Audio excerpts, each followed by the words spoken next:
Welcome, guys. We just need to get the vibes going. We're going to clap it up, clap it up. I got two people in here with me today. Incognito. That's the person I'm talking to all the time who doesn't talk back to me on the microphone, and y'all think that I'm crazy because I'm in here talking to somebody that y'all can't hear. He's here. We named him Incognito. And then my cousin E is here in the building as well, too. We are downtown Wilmington, Delaware at the Spot 302. This is an intimate event space and content studio that Brown Girl Grinding owns. And we built it here in general. I always tell people we could have did this anywhere, but we decided to do it in my hometown of Delaware because it was needed. Like, there's so much gentrification happening in the city. I'm about maybe 5 to 6 minutes from where I grew up on 5th and Washington. And to see gentrification happening in real time is crazy. Like, to move into a neighborhood and know that it's been gentrified is one thing, and I live in LA, so that's like normal for me. But to be from somewhere and see it is like, whoa. Like, I walk outside a lot here, and even I was at happy hour yesterday on Market Street Mall at this place called Bardea, and I was like, I'm seeing all these people, and they're just walking around, they're calling Ubers, and they're headed home, and I'm like, do they know where they at? Like, you about 5 blocks from like 5th and Get Down. Like, this is it can get a little crazy. And I know I'm always educating y'all on Delaware, but like when I say 5th and Get Down, that's like the part of the neighborhood where like you don't, unless you're from there, you're not gonna go there. And it's literally like a thing of if you make one wrong turn, it might be over for you. I don't know. But it's kind of crazy to see. I'm low-key, I'm happy that the change is coming to the city because I feel like Delaware deserves it. There's so much corporate business that happens here that I feel like the communities deserve to have new things like restaurants and businesses and just, you know, different things that add to the economy. But I'm not happy to see it because a lot of it isn't coming from the people that are really from the community. So for me, when I found this space, my biggest thing was if I could be a part of that change and make it where other entrepreneurs that are really from the city and the inner city, mostly Black and brown people, could have a location where they could do pop-up shops, tape podcasts, set up stores. Like, we have a store in here that we do for the Bronco Grinding merch. And for Leah, that's how you say it, cuz? For Leah as well too, Monday through Thursday, like, I wanted us to be able to do it centrally in downtown Wilmington, Delaware, because this area, you don't see us here. So yeah, it's like a double-edged sword, but just really excited to be here with you guys. Again, welcome to Brown Girl Grinding with Loren LoRosa. There's been a lot of stuff going on today, so y'all know we're gonna get into all of it. I'm the homegirl that knows a little bit about everything and everybody, so we made it a show, we made it a podcast. So let's get on into first, just the day. Like, it's been a crazy day. We started a bit late today with the taping, and I was talking to Incognito and my cousin today just about where I've been just mentally, since the last time y'all saw me, within the last 24 hours, right? So last night, I don't know what came over me, but I just had a conversation with myself, and I was just like, I believe that this show and you guys that are watching via YouTube and commenting and interacting, if you're watching via social media, but also to the people that have downloaded. Again, I told you guys, we were celebrating the fact that when we first dropped this, we were having at least 1 download per hour. That's major for a podcast on the audio side that has no celebrity interviews. It's just me. It's just me and you. We just here, right? But I was just like, I want to make sure that like people really feel it and they really leave with something, and that the content is timeless and there's substance. I'm always so big on that. So I spent a lot of time doing that. And I think a lot of that came from, last night I was trying to figure out and looking through like some housing options for my mother and my grandmother. If you guys have been following me on YouTube, if you're not, go follow me on YouTube. Loren LoRosa TV is my YouTube channel. But if you've been following me, and I've documented like my mom's health journey through stage 4 cancer and strokes and a bunch of different stuff. And now, my grandmother is older and she's been through some things. I shared with you guys on yesterday's episode. If you have not seen that, please go back and watch or listen to it. That my grandmother had a stroke knock on wood, because I don't want that to happen. My grandmother had a heart attack within this last week. And that kind of was like very, like, I think my eyes were already open because of everything I went through with my mother, but that was like even more like, okay, what are we doing with life and why are we doing it? Because time is of the essence, is very precious. And it's a very like weird space to be in. It's like a good space because it reminds you that like no, people aren't getting younger. You're not getting younger. The people you love aren't getting younger. Time is not going to pause until you figure it out, until you figure out team, until you figure out the money. So if you really love something and you really want to be doing it, you should. But at the same time, it's also very scary, like because people aren't getting younger and time isn't waiting and wasting away for you, right? So that was, I don't know, like that kept me up last night, and I'm looking for houses for them to be in that's a bit more comfortable for them and so that they can be together. And it just made me start thinking about, why did I start all of this? Like, what is the passion behind it? What made me want to start talking to people and speaking on topics and kind of being a voice for people in the first place? And everything that I could think about is just like, you know, wanting to be represented in spaces where we weren't. But also to just the love of entertainment, of fashion, of television, of storytelling, like in general. Like that is really it, and the escape that provides for me. Like when I was growing up in the city that I'm from, there was a lot going on, but I could always count on like the fashion shows that we were producing. We used to do like video content. We didn't know what we were doing. We didn't know we were shooting visuals, but that was my escape. Going to New York, going to different events, that was my escape. So I've always wanted to create that platform that is an escape from your daily whatever you're going through, where you could just sit, kick it with me, you know, kick it with your homegirls, and really just feel like, you know, you're at happy hour. You're having a great time.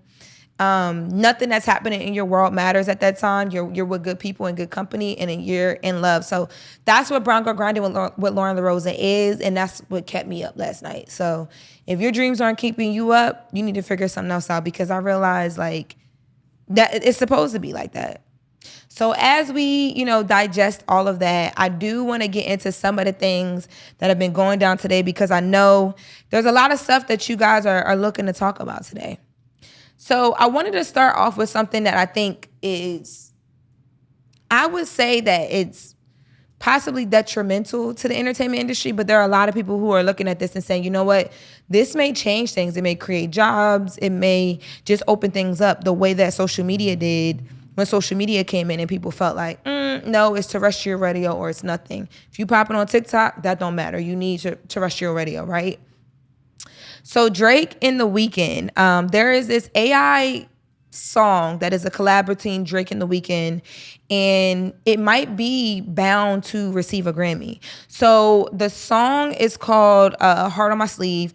Now you guys will remember, or some of you will, back in April, this song actually was removed online because Drake and the Weeknd's team were like, no, like this is not us. Like, how are you monetizing off of the fact that you're basically creating something that we have nothing to do with? We did not approve this song. Like, no, like there's no way that you can put like even right now, music for Instagram, for YouTube, for anywhere you want to be, like you can't just use someone's song that they're supposed to be paid for and they don't be paid for it. So that was a big part for them. But I also think too, it was brand confusion, because when the song first dropped, people really thought that this song was Drake and the Weeknd, and it was a bop. Like people loved it. So I'll play the song for you guys a bit. I don't know if, can we play the song? But how, it's an AI song though. Like it's not even a real artist. I can't even play the song for you. That's kind of crazy. It's kind of crazy that an AI song is protected by copyrights. Yeah. I'm just gonna play it for myself then. So I just played it a little bit just inside the room because I wanted to like get a fresh reaction from myself. I heard it when it first came out and when it got pulled. I had reported on it when it first got pulled. I was at TMZ at the time. But when I just played it, somebody in the room was like, this Drake? But that was Drake's issue and the Weeknd's issue when it came out. You couldn't tell that it was not them. Like it sounds, and actually the song is a bop. I'm not even gonna hold y'all. Yes, they worked very hard to get it pulled. Now people put it up like illegally to like different YouTube platforms and stuff like that, but they worked very hard to get it pulled everywhere that they could because it sounded just like them, but also the song is a vibe. It sounded like a melody. Yeah, it sounded like a melody that Drake and the Weeknd would do. It's something that would play on radio. Like it was like, and you know, for being an artist, and especially a hip hop artist, it's not easy to get a radio hit. Because it's like you got to know a combination of things like how far can I go with the lyrics? What does the melody need to be? Is it upbeat? Is it like you got to make people feel a way, but also the lyric and the content is important to get a radio hit. All of that combines, and if you get a radio hit, it goes crazy because radio still works. But this song, I mean, if I would have heard this on the radio, I wouldn't have known that this was an AI bot. So that's a little bit of background. But basically, what's happening is. There is a person called Ghostwriter. Now, Ghostwriter is the anonymous human creator behind the song. And Ghostwriter submitted this song for both Song of the Year and Best Rap Song for the Grammy Awards that are coming this year, right? You can imagine there are some people that are really pissed and upset about this. Now, the CEO of the Recording Academy, his name is Harvey Mason Jr., he's actually floating the idea when it comes to the song Heart on My Sleeve. So I don't know. Like let me know how you guys feel in the comments. The only reason that I'm not against it is because I feel like this creates a lane for people who are like those ghosts, like the writers and the geniuses behind the song who don't necessarily have the appeal of the artist to be able to make as much money as the artist, which has always been an issue. Although, like, you know, people will argue that sometimes if you write a song, you can make more on the back end than you do as the artist, but it depends on the artist you're talking about, right? And it depends on how your business is worked out, how the publishing is going and the BMI track, and like there's a lot that goes into it, right? But yeah, I mean, yeah, so the CEO of the Recording Academy, he told the New York Times that he was actually impressed with Heart on My Sleeve. And he said the same thing that I'm saying, like it opens up possibilities for business. And he said that it's actually suitable for nomination. This is going to piss a lot of people off. Now, as far as the creative side, people are like, well, how if this isn't really like, this is an AI, basically like this is a bot. And by the rules and based off the rules from the Recording Academy, this was actually created by a person, a human being. So it's suitable for nomination. Now, if Ghostwriter does get that nomination, this could, like, you got to think about where this could take it, right? Like, this could make it where people would, either you're already creating AI music based off your favorite artist. You guys remember there was like that Rihanna song that was out as well too that got pulled. There were a few of them that popped up. And those people who are already creating those and are good at it and are able to replicate their favorite artist in a way that makes the most sense, the sounds are right, they're going to do more of it because now I could be a Grammy nominated person that is creating AI music, right? On the other side of it, it's going to make more people want to do it. So if I've never done this before, right, but I'm a music artist and maybe I haven't popped off yet, or I'm a songwriter or I'm a producer and I can figure out the AI lane or even team up with someone that understands it, I now can create something in that space that can be Grammy nominated, whereas if a song that I wrote prior to that might not have been Grammy nominated, me as an artist might not have been Grammy nominated. So it's very dangerous. It's kind of skidding that line a little bit. And y'all know The Weeknd, or if you don't know, but I'm assuming you guys know because it's been very vocal, The Weeknd and Drake are two of the artists that have been very, outside of Kanye pissing on his Grammy, have been very vocal about the fact that they don't fuck with the Grammys. Like, they do not. They've been boycotting, like, I believe it was last year. Yeah, it was last year when The Weeknd was just like, he was very upset. He was very vocal about not wanting anything to do with the Grammys whatsoever. Drake has been super, super vocal. So why they boycott? Most of the time when artists boycott it, I know with, I forget Drake's original reason, but I know with The Weeknd, he felt like there was music that he put out within that year that should have been nominated and should have been, you know, hit in certain categories that wasn't. And it just got to a point where he was like, they don't recognize real music and real artists anyway, so fuck y'all. which is most people's like, like issue with award shows and all that stuff. So yeah, I mean, I'm interested to see where this is going to go. A part of me doesn't want this to be allowed though, only because like I'm so here for technology and all those things. But I think that there, as a person that's like I really love entertainment. I love going to live shows. I love going to concerts. I love listening to the artists talk about, what brought music about and the feeling behind it, and watching interviews and then going back and listening to the song and really feeling them. I don't understand how we can even get to that point with the AI bot or with the person who's creating AI music. Now, granted, you might have a story behind, because it's like a songwriter. A songwriter has something that inspired the song that they wrote for another artist. But I don't know, I just feel like it's different. Like the personal connection with the art is different to me. But I don't know, because there are so many artists who are big and those songs I love, they didn't write them. I don't know, y'all. I'm a little bit nervous about this, but I am excited to see where this goes. So we'll continue to follow it. Now, somebody else that's kind of shaking up things right now continuously, and this isn't new, Rachel Zegler. So you guys know Rachel Zegler. She is a Latina actress, and Rachel has been getting a lot of backlash. It's almost been for about a good 6 months now, I would say, because she was cast to play Snow White in a new Disney remake of Snow White that's going to happen. I don't know why. I don't know what she said recently, but today she was trending OD on Twitter. Like OD. People just bringing up the fact that, like, listen, it's certain groups of people that basically feel like she's too outspoken.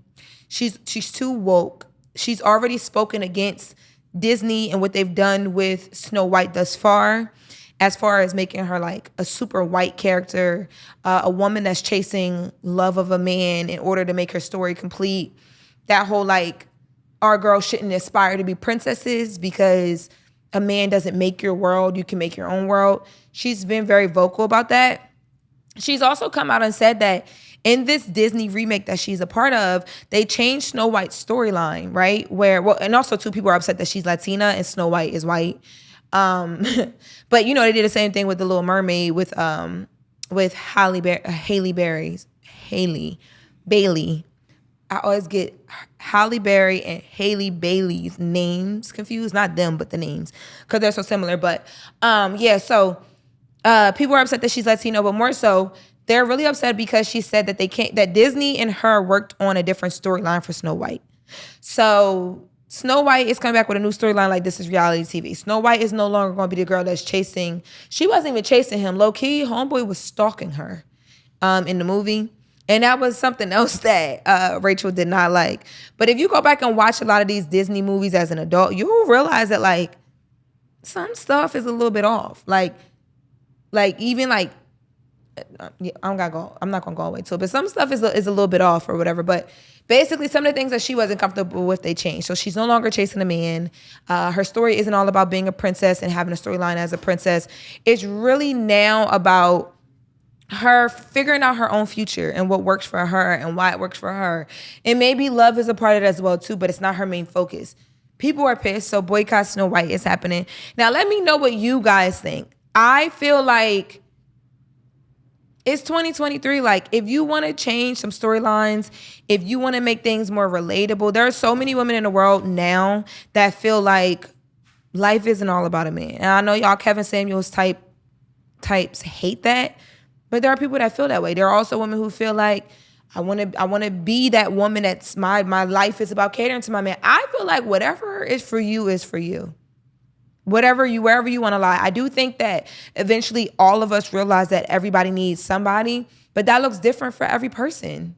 Like, there are men who love like the strong, independent woman, that whole vibe. There are men who want, a very submissive woman who isn't the independent woman. I also want people to understand too that just because you're independent and you are a goal-getter and you have things going for yourself and you're a little aggressive possibly and like, you talk back, that doesn't mean that you're not submissive or that you can't be. I think that it just means that you're waiting to meet the person who makes you feel comfortable enough to do that. And that is a big thing, especially when you've been out here in the trenches on your own for a very long time and having to be the problem solver for a very long time. That's where I'm at in my life. Like, when I say to people, like, I remember on a Breakfast Club when I said, I'm outside and I'm not going back inside. I'm enjoying it here. People, y'all were pissed. Y'all came and cussed me out in the comments, the DMs. Y'all told me at 31, I shouldn't be talking about I'm being outside. I'm gonna be lonely for the rest of my life. And I'm like, why? Because I'm not willing to settle for less right now. When I meet the person that makes me feel okay about stepping back and being in the passenger seat, baby, I'm gonna ride the fuck out of that passenger seat. Grab me a drink while we do it. Like, I'm going to enjoy it. But it's okay for people to have different opinions. And I think that if people want to make television and movies and stuff that show that nowadays, that's fine. Because my niece is on TikTok. And when she's watching TikTok, she's not on TikTok worried about a prince to come and find her and save her. I promise you. My niece is very opinionated and she does talk back. She's always in trouble for it. So we need to make something, I think, in my opinion, that, like, you know, caters to those different genres. But let me know how y'all are feeling. And I always tell y'all, if you have a problem with anything that I feel and I say, just make sure you at me when you do it. Just make sure you say it with your chest. Because I'm open to all opinions, but if it ain't direct, I don't respect it. Now, the last thing that we are going to go on to when it comes to some of the trending stuff, there's actually two things, but I'm going to make one. One will be like a lot less than the other. Joseline Hernandez, the Puerto Rican princess. Do it like it's my B-Day. That's my girl. I love her. I think Joseline is crazy as hell. She is amazing TV. I know a lot of y'all are already on my ass because I was defending the Love and Hip Hops of the world the other day. But I mean, I watch it. It's a genre that I do enjoy watching. I don't necessarily know if I would ever participate in it, but whatever. Some of the stuff I'm like, okay, this is a bit much. But if that's how people get their money, whatever. Right? So Joseline Hernandez sat down with Carlos King. Carlos King, he is basically like a Mona Scott Young. Mona Scott Young, just more people know her. But he is responsible for a lot of our favorite reality stars. Carlos King worked Love and Hip Hop Atlanta the season when Joseline Hernandez first came on the show. And you guys remember during that time, Joseline Hernandez in Love and Hip Hop Atlanta, it was the show. Like, you couldn't get around it. It was the same way how Real Housewives of Atlanta was. They were those girls during the time when, like, Nene, Portia, Kenya, when, like, the original cast was there. Carlos King was also a part of casting that original cast as well too. So he sat down with Joseline. He has a show, a new show that he's doing, where he speaks to a lot of different people, including a lot of the reality stars that he's worked with and helped to build, Joseline being one of them. And during the interview, we'll play the clip for you guys. He talked to Joseline about her upbringing as a child and how that played into just who she is today and who she was on Love and Hip Hop. And she broke down in tears, and I actually cried with her. I was just like, wow. So I want you guys to hear her, and then we'll be right back. My favorite moment from season 1 that never aired is when your mom and your stepdad came to visit you. And everybody said, seeing her talk to her mother about, I was a young girl and you let me run away and you let me, I had to think for myself. And your mom doesn't speak English and you were speaking in Spanish. And it was sort of like they blamed you. We wanted that to be seen because I felt like it would explain why Joseline is tough and why she feels the need to go hard. Will that explain who you are as you talk about your childhood like that?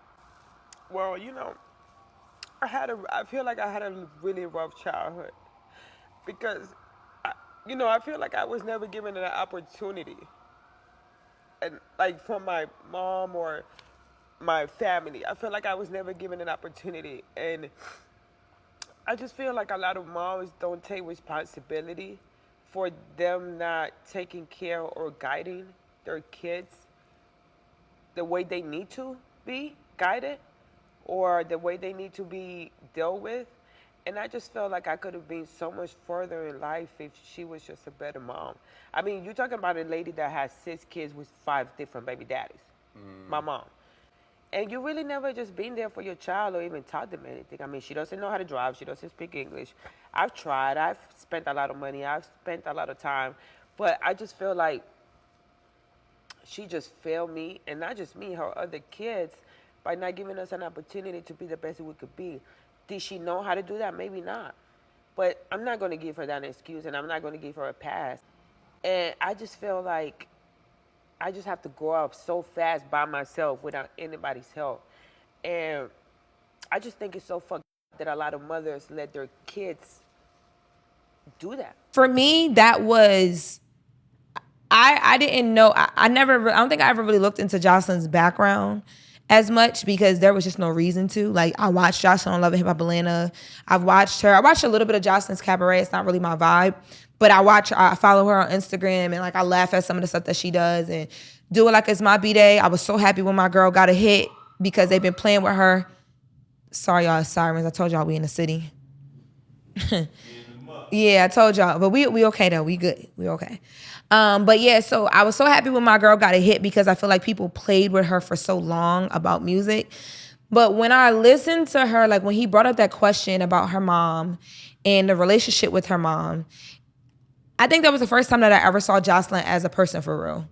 And it really made me think about like a lot of our celebrities in general, but especially our reality stars who we see do all this crazy stuff all the time, even Erica Mena.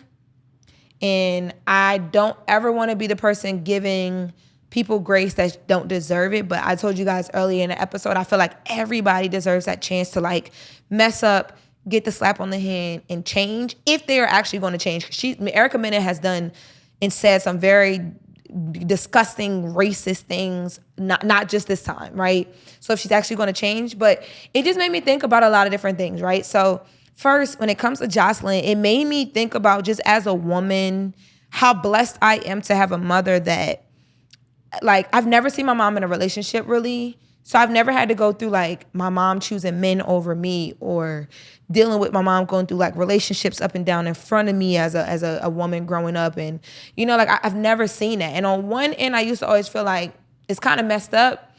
I wish I had a mom that was like married at some points because I felt like in a lot of the long-term relationships I was in, I didn't have the resources to work through issues when they came because I'd never seen it before.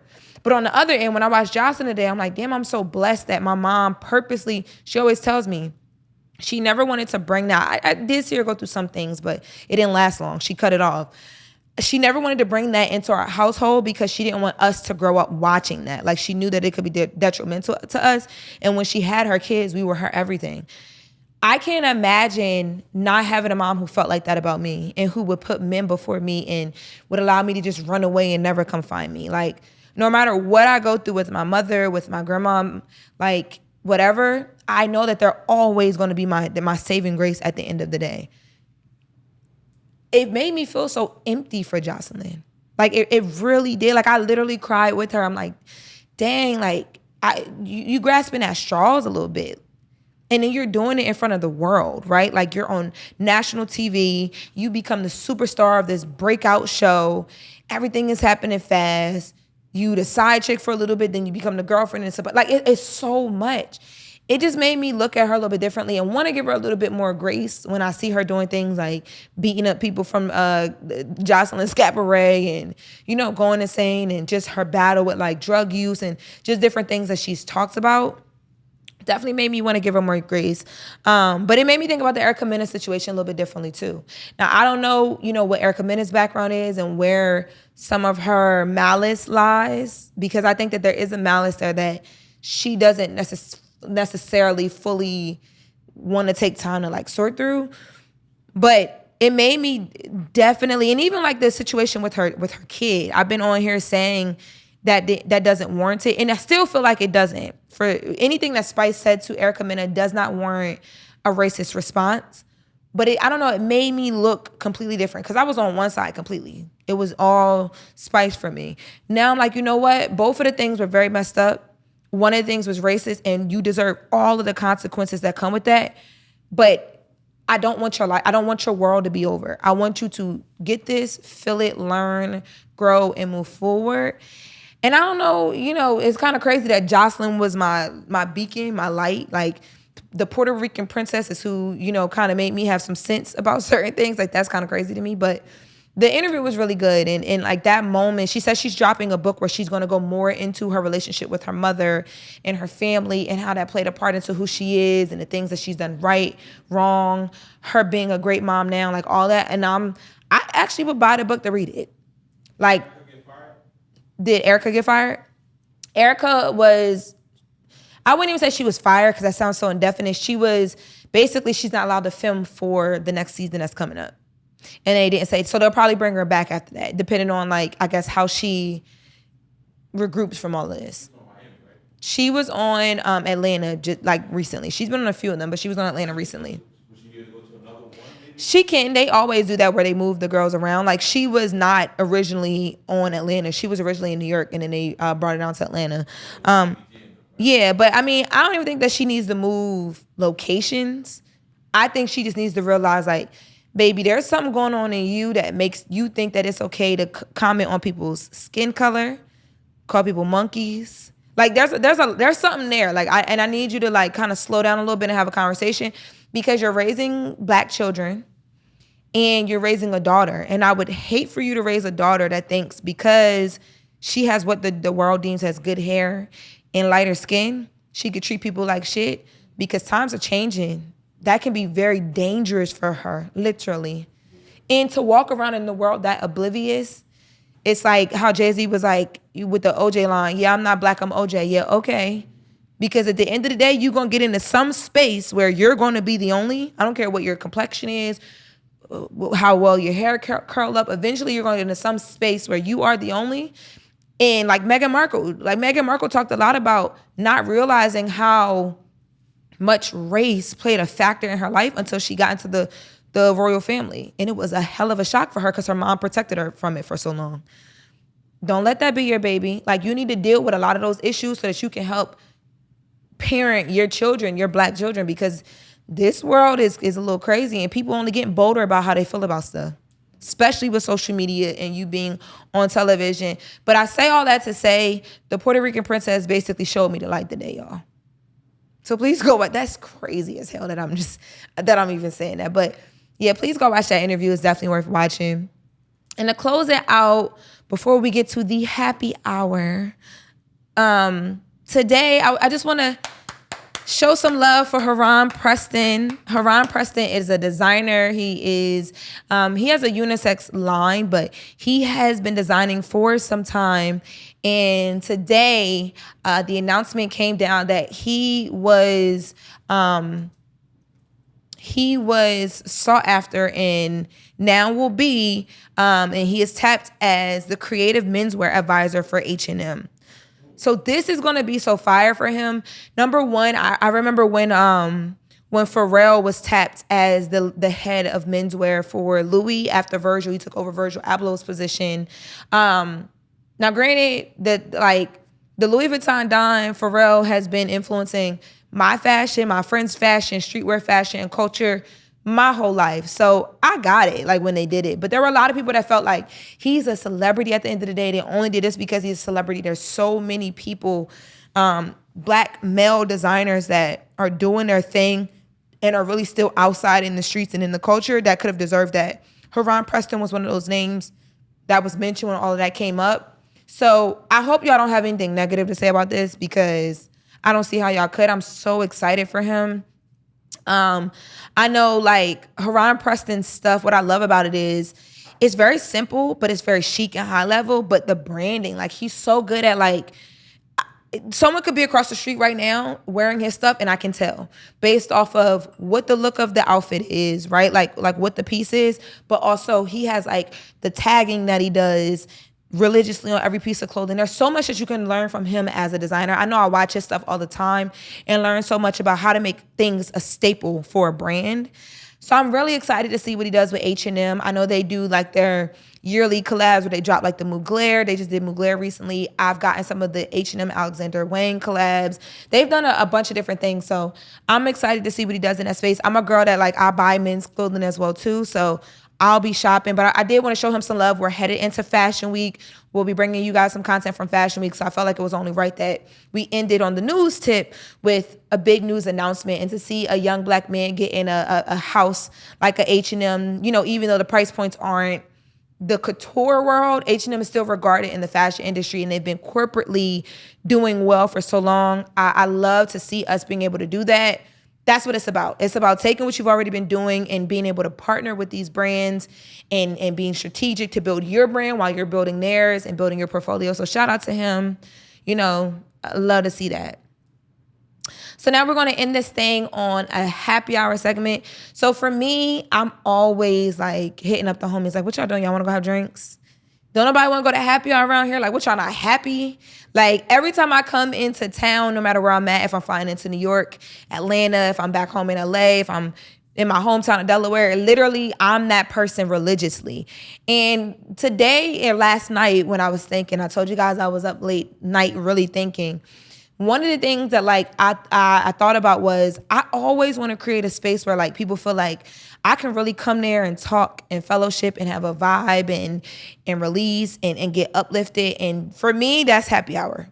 Like when I call my girls or my homies and we go to happy hour, I don't care what's happening in my world. All of it pauses for a minute for me to have a clear mind and just be myself, to talk through things, to think through things, to be uplifted. So I always want to end the show on that. You won't catch this in the first 2 episodes. So if you're watching this is an exclusive just for you guys. But I wanted to end on the happy hour note of you got to build for where you're going. I had a conversation today with a friend that was right on time. And these are the type of conversations that I hope you and your friends are having when you're hitting these happy hours. Because these are the things that are going to really leave you fulfilled and happy. You got to build for where you're going. So I don't care if you are a fashion designer, if you're working in corporate, if you are a mom, a stay-at-home mom, a stay-at-home dad. I don't care what you're doing. If you have a vision for where you want things to go, you should be showing up as him or as her every single day. When I decided to do a podcast, you guys know I left TMZ and I said to myself, like, I've been on this platform for a very long time and I could stay here and it's going well. There was, you know what I mean? Like I was comfortable. I was finally in that space where like bills is on auto pay. I'm good. People know me on the platform. They're getting to know me. I found my footing, and that's very hard to do in entertainment. Like this industry is so unstable and like all over the place and constantly changing. And 1 minute you're talent and you're hot, the next you're not. 1 minute you too old, you too young. Your look is in, your look is not in. I finally found my footing where I didn't care about any of that. I just was like, I'm gonna do me, and the people are going to receive it well, and they were. But I felt like if I was honest about building for where I want to go, it wasn't there. And that is what made me resign from that position. I talked about this on Breakfast Club, and when I went on Breakfast Club and announced this, my goal was to have this podcast right here shot, edited, at least 4 to 5 episodes up, so that when y'all locked in with me, it was boom, it was there. But I can be honest now and say, like, I didn't really have the vision fully for what I wanted to put out into the world. Like, I knew I wanted to do a podcast. I know that I'm good at exclusive news, and y'all will get that. Trending topics, we already doing that. Like, interviews, it's happening. I knew that all that was going to be a part of it, but I wanted it to, like, for where I'm headed in life, I know that substance matters. And I wanted it to be that. And I didn't fully have that thought all the way. And I was like trying to tape it. It wasn't working. And there was just so much happening. And at the time, I remember feeling like, bro, you missed a moment. Because also, too, in entertainment and in social media, it's all about the time. Posting at a certain time, doing this at a certain time, catching that moment, right? But now that I'm here and I'm doing it, I'm like, woo. Like, look at God. Like, this feels good. It looks good. I'm understanding why I'm doing this. The content is happening. It's happening every day. It's becoming it every day. And I needed to go through that experience to really understand. It's because where I'm headed, I can't just rush to do things. I can be a little bit better prepared. Like, there's some planning and things that I could have put into preparation, but I thought I did. Like, I didn't understand until I stepped away from TMZ and got onto another platform how much of a star I already am, to be honest with you guys. So I had been building so much around other people. Like, I gotta have the interviews. I gotta have the budget. I gotta have this. I gotta have that. And all that is there, baby. Like, y'all know me. It's gonna come. I've been y'all go-to girl for a long time, and that's not gonna stop. But at the same time, I didn't realize until I got in another room, like, bro, you're not just lucky while in TMZ's newsroom. You really are a star. And the more that you believe that and you think like that and you build like that, not only are you a star, but you're an amazing businesswoman. Communication-wise, you got it. The more that you build knowing that and build to where that will be bigger, everything's just gonna fall in line. So I want to end this episode with saying, you know, cheers to the fact that we are building to where we are going to go. And if you are watching this, I don't care what your industry is. You don't have to be in my industry. You don't even have to know what your industry is. You might still be trying to figure out your passion and what it is you want to do. But I implore you guys to go out and figure it out on a level of like, if you were trying to live off of your passion, go and watch and put yourself around people who are living off of theirs. And it's going to change your life. So cheers. Enjoy the rest of the day, the night, whenever you are watching this. This has been Brown Girl Grinding with Loren LoRosa. There were some things going on. Y'all know we had to get on into it because I'm the homegirl that knows a little bit about everything and everybody. But most importantly, I'm on a grind and you guys are here with me and I appreciate that. So make sure you check us out. That was good. I felt good about that episode. It's long. Wasn't recording. It stopped recording. Oh, can you please keep that? Oh my God. I'm gonna say, I finally feel like I did something right and we didn't get it.